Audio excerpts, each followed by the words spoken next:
passenger front tire was low of air. I fell asleep. I hit the guardrail because I was on a speeding lane. I yanked it back, which sent all that centrifugal force to that weak tire. And it bit in and then just went end over end down a freeway. But I broke C5 and C6 and C7. I guess crashing at 190 miles an hour isn't a good thing for your health. When you hear the name Flex Wheeler, you hear a name that's synonymous with triumph, perseverance, and unmatched dedication. But his journey isn't just about trophies and accolades, it's a testament to the unyielding human spirit. Enduring over 40 surgeries, a car wreck that almost took his life, as well as a plethora of health-related issues, Flex Wheeler, the Sultan of Symmetry, continues to be the definition of resilience. Here is our exclusive one-on-one interview with Flex Wheeler. What is your name and how do you spell it?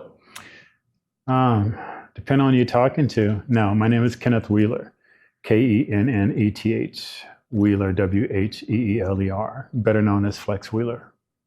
Flex, since you first arrived, you've shown yourself to be a person of religious faith, while at the same time expressing that in some instances you've given up hope with regards to some of your therapies and your treatments. And we know that about you through the tremendous capacity you have for belief still. Mm-hmm. What about traditional medicine and your journey of recovery ruined your faith in tradition? I don't think it's a secret in my experiences that it's been a lot of letdowns. There's an old cliche, take 2 aspirin and call me in the morning. And it's a very well-known cliche. And in my ignorance, it means, take these drugs and, hopefully they work and, call us tomorrow, don't bother us. So with my life, just through everything I've been through, my kidney transplant, surgery, my limb loss surgery, it's been a lot of letdown. So I have lost a lot of hope that I'll get relief, especially because a lot of the things that I'm going through due to my limb loss has never been heard of in the limb loss world. Some of the things that I'm dealing with, talking to thousands of other patients who's lost their limb that haven't even dealt with what I'm going through, kind of, makes me feel a bit hopeless. But I will counter that by saying, I know when I say those words, I have to be careful. First and foremost, I have to be honest because I want people to know that sometimes I get hopeless and I feel hopeless. I don't feel that there's going to be any help out there for me. I have to be very honest in saying that. But then I know where those words come from. They come from the person downstairs. God doesn't give us fear. He doesn't give us a spirit of that. So I know that's him tugging on me. So I'm it's like a double-edged sword. I have to be very honest because I want to touch people who are out there who are going through those times. And if I don't say that, I feel hopeless sometimes. Or if I don't, feel that there's going to be help. If I don't say that, then I lost a disconnect because I know it's a lot of people out there that feel that way. But now saying that, I do know that there's power in those words, and it's not something that I should be throwing around. This past week has been untraditional from that traditional medical sense. Has this past week given you hope? Yeah, it has. It has given me hope. Just with the simple thing of I broke my neck 1994, C5 and C4, and never really been able to have full, benefit of turning my neck, right to left. So with just the first treatment, we got relief, and the treatment since then, and I pretty much have a normal neck range now with very, very minimum to no pain whatsoever. So that does give me hope in that. But, even for the things that I know is going to be a longer journey, it's going to be a lot longer journey with some of the neuropathy I'm going through. It's not that I'm hopeless or anything like that. I just know it's going to take a lot of diving into. It's going to take a lot of perseverance. And it's going to take more so than anything is going to take me having a sincere, open mind and buying into the system, believing in the system. Even before I start getting relief, I have to believe in it. And that's difficult. But here I am, day to day, showing back up in, here at Club 5. I haven't said, hey, you know what? I'm flying back home. I'm good. It's not helping me. So in my ignorance, every day that I show up here, I'm showing hope, and I'm being hopeful and believing into the system. Bodybuilding takes incredible focus and discipline, as you know, motivation and endurance. Are there any tools from a lifetime of bodybuilding that you apply when receiving these treatments? Yeah, definitely. Going even deeper back than that, I come from a martial arts background, so self-discipline, self-control is just massive into everything that I've done. So because of my lifestyle as a martial artist, it helped me to be an individual in a sport of bodybuilding. Just that discipline, that training really hard when no one else is looking. Those life lessons you can apply to anything that you want to be to try and be successful. Just that self-discipline, that belief, that work ethics, that continue coming back over and over and over. Consistency is key. So if you take any of those gifts that I've learned just through life lessons and apply it towards anything you want to do, even if it's just being a janitor, you can be the best at that. So those are definitely qualities that can be applied towards anything in life. Excuse me.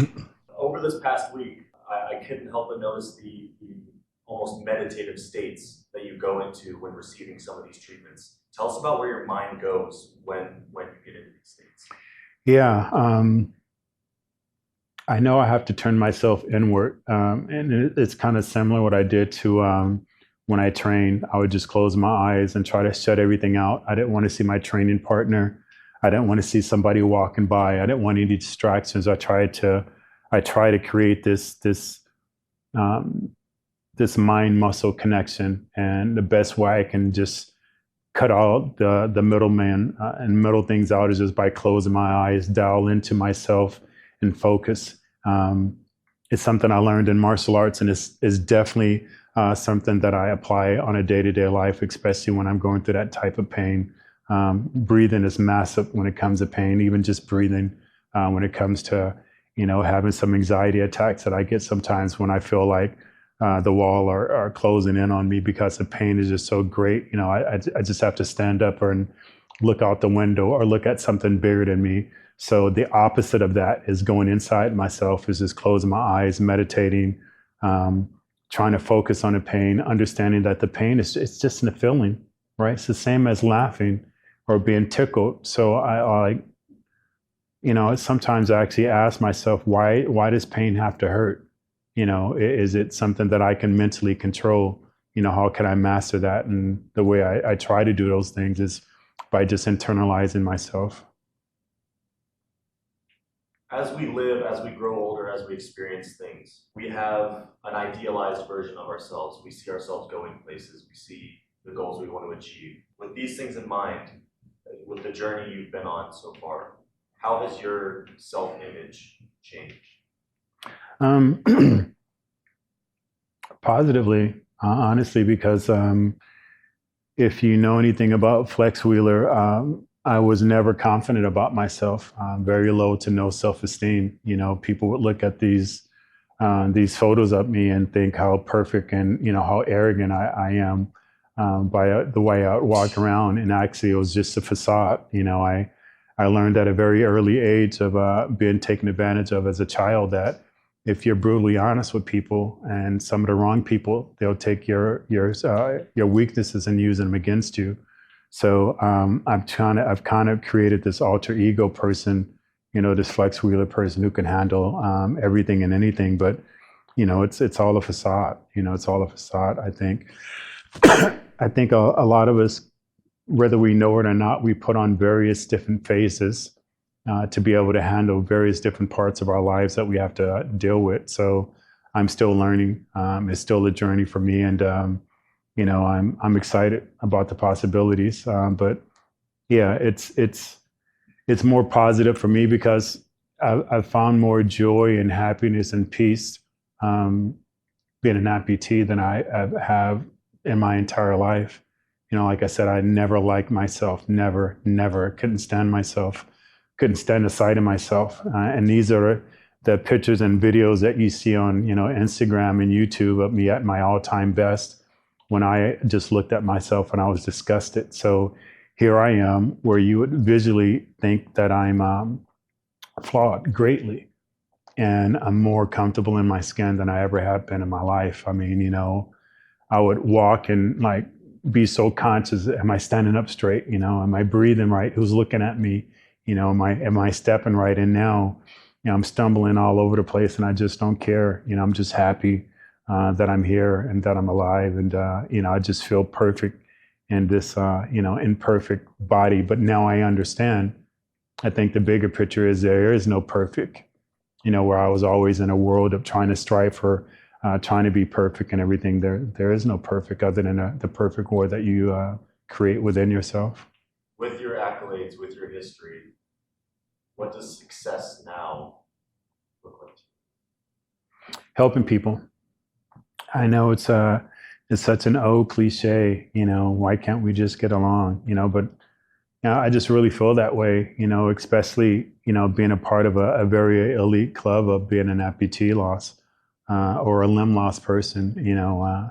It's an acquired taste. Everybody can't do that. So I feel honored and privileged actually that I can take whatever I've done on a global scale and bring more awareness to, people who have limb loss. Most people who lost a limb, their right or left leg, they never walk again because it's just so expensive.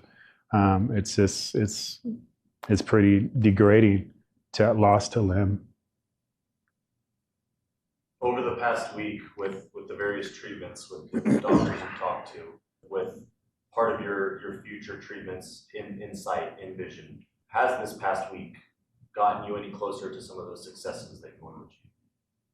Yeah, the first part is just belief, and to meet people that I've never heard anyone, my doctors, my surgeons, none of them say that we think we can get you out of pain. I definitely haven't heard them ever say we think we can get you out of 10% or 5% or, the numbers that are being thrown around here, comfortable. We can get you 85% out of pain. Just that belief that people have and trying to help me, just kind of makes me feel good. I think it would make anyone feel good that someone believes in them and truly want to help them to have a better quality of life. So that belief alone, water and starts everything else to grow from there. So, I'm excited and patiently waiting for the possibilities. Initial impressions of the clinic when you first got here. What was going through your mind when you were walking through the doors for the first time? Overwhelmed. I knew there was all this type of technology out there. I've seen it in various different videos, various different buildings around the world that I've been in, but I don't recall if I ever been in a building that had such a wide, significant, a variety of various different ways to help people live a better life. So, it's a bit overwhelming, and it's a bit overwhelming to have some of this various different equipment used on me and see how it works and everything. But it just gives me a feeling like, okay, maybe there is hope out there for you. Maybe one of these will work. I think, if we continue just plotting along, that we'll find the proper route of, getting there. Journey of 1,000 miles, start with one step. I just have one job, and that's just keep stepping, and I'll get there. And at the end of the day, let me just be clear. Let me just be so blunt and clear with you. I just don't care. I don't care anymore. I absolutely don't give a flying freak anymore. Just whatever life that I'm meant to lead, I'm so comfortable in that. If I'm to be like this for the rest of my life, or to lose my other limb, or I've been warned that I could lose my other leg or both my arms. I'm like, there's absolutely nothing that can happen to me here on earth, because it's just momentarily, and if I get invited to that big party, I have both my legs and I'll be able to walk without pain. So I really don't care. And when you release that type of negative weight around your neck, it just gives you the ability to look at things differently. It can be very, very bleak, but you imagine not being able to see properly, and you put on a pair of glasses, and you're like, oh my God, but that literally has been in front of you the whole time. It's just by, focusing and re-looking at things, you're able to see them completely different. So now just not caring and worrying anymore just enables me to, have a different focus on life. We've had the pleasure of following you through the past week, documenting the past week. Tell us about some of these regimens, some of these therapies that you've experienced here at Club Live over the past week. Yeah, some have been very pleasant, and some have been just, difficult. Difficult. There's such a onslaught of things that we've done so far. I still haven't literally caught up. I'll probably watch this video and learn more than the people who weren't here. Even though I'm here, a lot of times you'll see I'll just zone out, and that's the only way that I can endure it is by just taking off mentally, or else I would just collapse, which has happened on camera a few times where I just need to call for a break. I can't put it any other way other than just I'm excited, and I'm even more so excited that the people I'm working with are excited about working with me, especially finding out that I'm pretty of a difficult case. So yeah. Healing physically, mentally, emotionally, it's healing is a journey. But over this past week, there's been some progress. What has stuck out to you this past week as being a significant mark of progress, whether it's through a treatment or a conversation you had? So probably what stands out the most is when I came here, I had a neck bulge. I think it was, I forgot, C4, C5, something like that. And actually, before I even arrived, they were calling for my surgery to get my surgery started. So to be here after receiving only, 3 or 4 days of treatment, it's, again, I have a range of motion that I haven't had since 1994 when I had my car crash and broke my neck. So, I wasn't expecting that whatsoever. Like I said, I kind of have given up on things, and even a surgery is not guaranteed. I've had so many flawed surgeries, so it wasn't guaranteed that that's going to happen. So, to find out that there's actually help when people are being told that they have to go and have these horrific surgeries, that there's actually other things that are out there that can work for them. That's just, it's very enlightening, and it's very hopeful, in the times where, things can be very bleak and dark. Talk to me about your frustrations this past week, mentally, physically, tying in with some of the therapies, whether the treatment felt stubborn, felt not necessary. Talk to us about your frustrations this past week. So the majority of my frustrations come not from anyone else. I'm just incredibly hard on myself. I demand a lot from myself. I'm very aware that I demand too much of myself, but again, in my ignorance, it's how do I strive forward? Shoot for the moon, and at the very minimum, you land upon the stars. So you have to shoot for this, possibly unachievable goal. So all my frustration have been because I feel that I broke mentally or physically. When I have to say stop because the pain is too great, or when I get emotionally upset because, it hasn't been 3 years, since I lost my leg. It hasn't been 3 years yet, so that alone is difficult, especially from the life that I come from. It's just it's very difficult, and every second that I'm in pain is a reminder that I don't have my leg. So I get very, very angry with myself when I break because I feel that I shouldn't, and I hold myself to that standard. But absolutely in no way am I frustrated or feel some kind of way or in my feelings about the treatment or what's been going on here. No, not at all.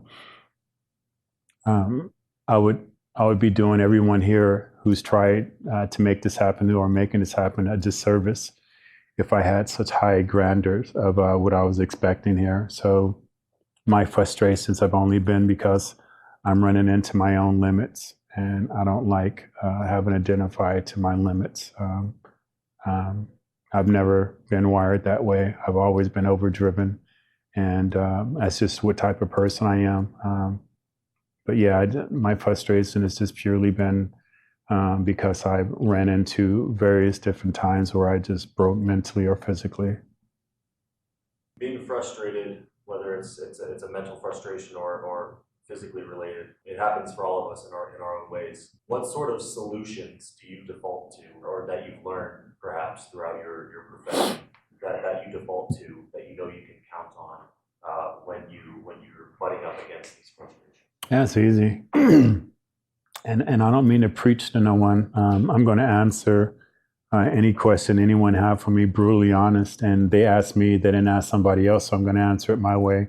When I get to those points, I just have to lean on not on my own understanding, but his own understanding, and understand that there's a bigger picture. There's a reason why. I don't have to understand the reason why. I just have to buy into the system. So when I get to those apex of just like, well, I'm just going to throttle back or just stop. I have to lean on him then, not on myself. When I fail, when I break, when I stumble, I have to remember that, I'm saying when I can't even make myself breathe, I can't even make my heart beat, I can't even keep a leg or grow hair on my head anymore. So what can I really do? And it's only at those apex when I have to fall back and remember, no, it's not me, it's him. And I just need to get out of the way. Club 5, a wonderful facility, a lot of toys in here. What is a particular piece or two of equipment that kind of caught your eye or your curiosity? Well, it definitely wasn't a shock treatment. It was just something about electricity going through limbs, that is just, I think there's just a medieval like thought to shock anyway, right? It's just medieval. You think of the dentist, it's nothing fun about that. So the one thing that's really got me excited always is the hyperbaric chamber. I've heard so much about it historically. I've used it once or twice, but we're talking back in the 90s. Technology now is so much greater. So just the healing benefits of all of that, and then understanding whatever stress load we put on me through the treatments, just being able to go back in there and just be able to relax. And normally when I get back to the spot, I just zonk out. I just have nothing left. I have no jokes left, no smiling.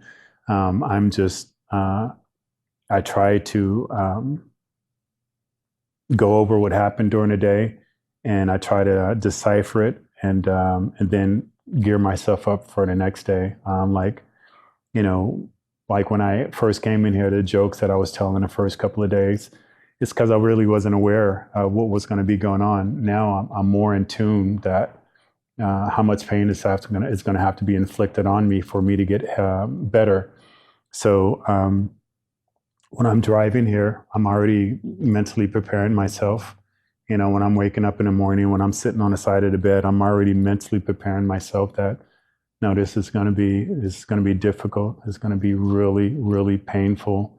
And you're probably going to run into your limit quite a few times. But I struggle to remain vulnerable because only if I can continue doing that can I continue exceeding my limit. I can't just walk up to my limit and be happy with that. I won't be. I have to exceed my limit each time. And when you're talking about pain having to be inflicted upon you to do that, I mean, I don't know who would smile about knowing that they're going to go in and borderline being, tortured and electrocuted. So, but I'm in, and I know it's necessary. I know it's the only way that we're going to find out what's what. We're going to have to dive deep into it. Like that old saying, iron sharpens iron. So people say that so carelessly, but imagine iron sharpening iron. There's heat, there's sparks, that's a painful and hostile environment. Well, when we get into, the treatment on my leg, that's going to be a very painful and hostile environment. And I try to just mentally brainwash myself to prepare for it.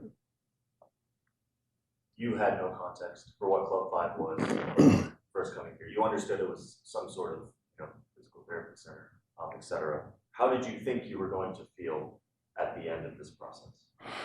I didn't come from any delusion of grandeur. Before I even got here, it was already kind of explained to me, we're going to have you here about 2 weeks, but we're going to need you back. for at least another 2 weeks. So that set the tone for just not coming here thinking I'm going to walk away feeling like la, la, la, and skip into my Maloo. I know it's going to be a process. And even more so, I understand it's going to be a lifestyle. So even when we find the right trajectory to put me on, that's not going to be the end of it. I'm going to have to continue that. I'm going to have to continue that process. So I didn't really have any, expectations. I was just trying to just be wide open, and not set any standards or things that I was going to think that was going to happen. Because again, I would think in doing so that I'm setting you guys up for failure, or I'm expecting my expectations too high, which I'm going to walk away being defeated. So I just came in just like green-eyed, like, wow, what is that for? Okay, what are we going to do this? All right. So I'm just wide open. I'm wide open. Talk to us about a moment of bliss, of triumph, a discovery you made this week that gave you that hope, that gave you that full charge in your battery, looking forward to the remainder of your therapies and your treatments. Yeah, it's just understanding some of the equipment that's here that can actually help rejuvenate nerves, help nerves heal, help tissue damage heal without surgery. Geez, I couldn't tell you. Just hundreds and hundreds and hundreds of surgeries throughout my life, and at least as far as surgery procedures, probably over 200 in the last couple of years. So everything that I've been about or had to do was being cut on and put asleep. So that's all I've ever known. So to come here and find out that there's things that can actually be done that's not so invasive, where you have to cut and cause trauma. So you cut into something, and you're cutting in the nerves and flesh. Now that has to heal. To find that out, just like, it's great, man. It gets me excited. And I know we're just at the tip of the iceberg, but with the possibilities that are coming down the pike, and I'm happy to be a part of that in the forefront of it. With the majority of this first visit to Club 5 behind us in the books, what would you tell somebody in your position, somebody like you in your shoes, perhaps an amputee, perhaps somebody who's having physical troubles, mental troubles? What would your message to them be if they were considering a similar solution, a similar path to healing? Just don't give up hope. Be due diligent. Continue researching. When you ask a doctor or a surgeon a question and they give you the answer, that answer, understand that they can only answer to the ability of their knowledge. So if their knowledge is very limited on the capabilities out there, it's going to seem very bleak to you, because that's all they know and they can't tell you anymore. But, be diligent, continue researching, because like here at Club 5, there is technology out there. There is technology that is not as invasive, where you have to go and have surgeries and create more damage. It is out here. I knew it was. It was just like, how do I find it? And then even more so, how do I weed through the BS, right? Because there's so many companies out there that are full of crap that are misleading people. So be diligent, keep asking questions. Man, do not think that they're God and they have the almighty answer. Always continue to ask questions, and then ask questions on top of that. Research, understand that everything that's being put in the internet isn't true. It just takes anybody to type that in, but just really be due diligent about your craft, and just don't give up, and persevere, because there is help. That's why I'm here. Speaking of you being here, why did you decide that coming here this week, spending your time? You're busy. You're a legend. Why was it worth your time? Why did you decide to come here this week? Yeah, so obviously, because Grant spoke so incredibly highly of this place. Then sitting and talking to Z back and forth, and then conference call with Dr. Rob and the entire team. Like I said, our first conference call, he was so confident. He's like, Flex, I think I can get you out of 85% of your pain. And I just, I went quiet, and I was like, that's interesting. So, but what if you can get me out of 20? That would be a plus for me. So just that phone call, and his youth, his understanding of the technology that's out there, and ability to be able to use it, and the belief that he's, that he feels he can get me out of any type of considerable pain, just made me understand, okay, now I need to go find out. That's absolutely the other way of finding out. And I can't go in there, setting a tone for nothing. I need to just shed myself and just be as green and absorb everything that's around me. I have to have an open mind. I have to believe in the system, and I have to be willing to try. I can't not, say, okay, I'm not, so I know the treatment that I'm have to have today, and I know how painful it's going to be. Honestly, when I was laying in bed today, I was like, I don't even want to go. I just don't want to go. I don't want to endure that. And then there's another part of me that just turns on, like, what in the hell are you talking about? That's the only thing to do is go, is to continue fighting. So I'm just, I'm being repetitive, but I'm just very excited. And I have high hopes for the possibilities, for the future. And then understanding, even when we do figure out, which record I can dance to, meaning which method is helping me, that's only beginning in, now the real work starts. Are there any recommendations, any advice you would give to somebody who is currently going through treatments like these, currently going through regimens like these? Yeah, really easy. Just contact Club 5. As simple as that. Contact them, ask questions, find out about their equipment, go online like I did before I even came here. I researched as much as I could. I looked at videos on Instagram and YouTube about Club 5. Tried to understand the best that I could. So do your research. Why take it from me? I'm not an expert in this world. I'm just a patient. So if you really want to know what's going on and your possibilities, and if you feel it can help for you, call them, find out. That's the first step you got to do. During your competition days, going into competitions, going into weigh-ins, things like that, what was your mindset going into those moments, going into those days? Where was your head at then? So like I said, even though I know it's hard to believe because I was so cocky and arrogant, it was just the opposite. So never believed I was going to win. Didn't matter, it was all a facade. It was completely all a facade. I consider myself one of the world's greatest chameleons. My ability of being able to put on faces in different rooms and it not really being me. So the arrogance, the cockiness on stage, the swag and all that, it was all a pipe dream, man. It was just me trying to identify or not show how terrified I was, So if I walk on stage and I'm looking at everybody like, you can read me, but if I walk out there and I just stare you back in your eyes and smile and wink at you like, oh, wow, so it's just acting, just acting. Again, I learned at a young age when people find out your weaknesses, some of the wrong people use that to your disadvantage. So I knew I couldn't walk up there feeling the way I really felt, scared and like I didn't belong. Even when I won, I was terrified that they were going to call my house. I'm like, oh, we made a mistake, return the money and the trophy. It's just like I said off camera, I'm just really different. It's very, very little I believed in myself that I could do except fighting, because I knew I can, if I put my hands on you, if I put my foot on you, I can cause you, I can cause a reaction from you by inflicting pain. I did this and I got an immediate response from you. But everything else, it's perception.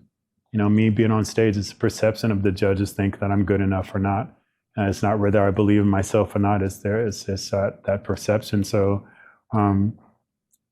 even though I didn't really have that much confidence in myself, I just always knew that I'm not going to fail because I'm not going to work my butt off. I'm not going to allow nobody to outwork me in a room. And normally when you don't feel confident in yourself, you just won't put forth that effort. that's all I had. It's effort. That's all I knew how to do, is just push to continue. Sometimes I can't, I won't sit and understand the full gravity of what I'm going through, because it'd just break me in half. I have the ability to, put things in a little box and store them away and never go back and visit them, because I know that's dangerous.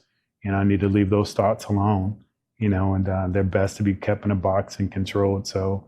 Um, so that's just me as a person. As complex as it is. I've never known nothing other than just to fight hard, whether it's, from my childhood, or, in a ring, or just trying to get through life, or just being broke and poor. You fight or you lay down. I ain't laying down for nobody, Through this past week, there's been a lot of internal reflection, internal healing. But facing outwards, is there anybody, any couple of people, any individual that comes to your mind that is your bedrock, your support when going through weeks like this? Yeah, one person who will never fail me, and it's the man upstairs. So he's my alpha and my omega. Other than that, I just want to inspire people, and I can't inspire people unless I go through the hell of it myself and understand what that really feels like. I really want to inspire my family, my loved ones, my children. I just want to show them that at your weakest time, you can still be strong. You can still fight back. And I think that's probably one of the greatest gifts we can give to our children, especially me. I know that, my children only hear these great stories about me and, who this Flex Wheeler is from their parents or their friends or not. So it's more important to me to show my true vulnerability to them, to let them know that, no, I'm not all the things that you hear out there. I'm all the things that you hear, period. Not to mention the things that you just see behind closed doors of me sobbing or not being able to walk around or hobbling and stuff like that. But it's just to keep fighting. So my zeal is just on fire, just to want to try to be a beacon of light. And that's difficult, because you're calling on a lot, and I'm aware of that. I'm calling a lot upon myself, and putting myself out there. People are hoping and expecting for me to fall greatly, and that's okay. If I do, I just dust myself off and get back up. That's another lesson I learned, right? Sometimes you're gonna fall. It's not how many times you fall, it's how many times you're willing to get back up and keep trying. So everyone that I in my life, my family, my loved ones, man, I just really want to show them that, that I'm strong in,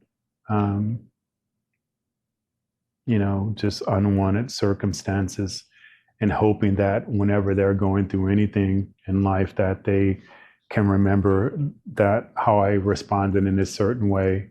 And maybe that will, give them like, okay, let me try again. That's it.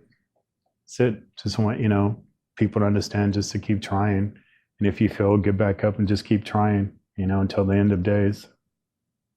Closing out here, what statements or questions are you speaking into the world, or asking yourself about traditional healing, traditional medicine, with all of these tools and services offered at a place here like Club 5?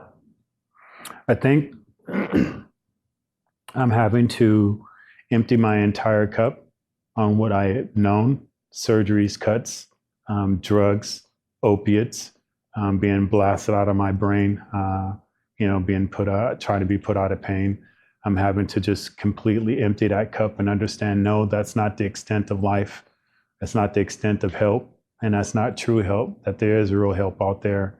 But it takes you to see that glimmer of hope, which I see now. And so, I can set my own self, and I can track my own self. I just need to be kind of wound back. And once I'm wound back or pulled back and born like an arrow, once I understand my trajectory and what I need to do, I just take off, and there's just no looking back from there. Flex, are you optimistic about Am I optimistic? I know the future is a future, right? I'm not one of those, people are optimistic or pessimistic. I'm aware that it can happen. I know there's a possibility. So I'm not going to run around and think, wow, today's going to be a beautiful day. Nor am I thinking about, today is going to be the last day on earth. I know that there's a possibility. Let me do everything I can to make it possible. But I'm not going to run around and just think it's going to happen. Nor am I going to just doubt that it's not going to happen. I'm just going to put the work in and find out. The only way for me is just to find out.